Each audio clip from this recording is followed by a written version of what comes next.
कि जब चारों ओर अंधेरा छा रहा हो, कोई अपना न दिखाई दे रहा हो, केवल दुख ही दुख, अशांति ही अशांति, उस समय आप देखिएगा भारी से भारी संकट की निवृत्ति के लिए एकमात्र उपाय है।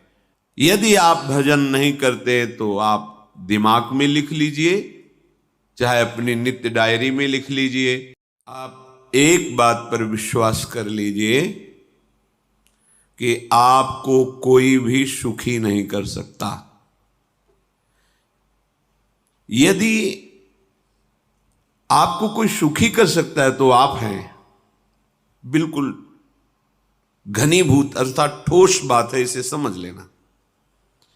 यदि आप अपने विचार के द्वारा, विवेक के द्वारा अधर्माचरणों का त्याग करके धर्म पूर्वक जीवन व्यतीत करते हुए भगवान नाम जप करते हैं, तो पूर्व पाप कर्म के अनुसार जब देह रचा गया तो उसमें जो प्रारब्ध दुख सुख का है वो तो आएगा, पर आपको परास्त नहीं कर पाएगा।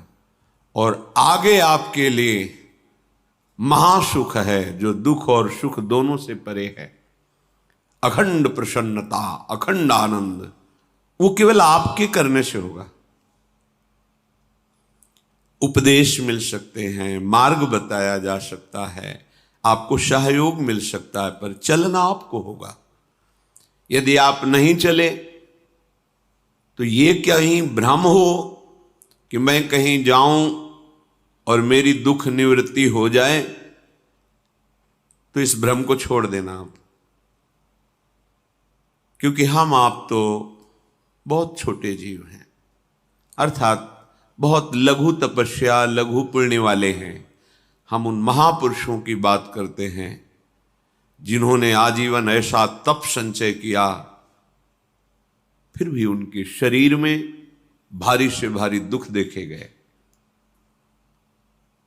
ये दुख और सुख एक भ्रमात्मक इंद्रजाल है माया का, ना दुख है न सुख है। जैसे जो सपने सिर काटे कोई, बिन जागे दुख दूर न होई। ऐसे स्वप्न में तुम चक्रवर्ती सम्राट बन जाओ तो जगने पर तुम थोड़ी रहोगे, तुम जो हो वही होगे। हम भगवान के चिदानंद अंश हैं।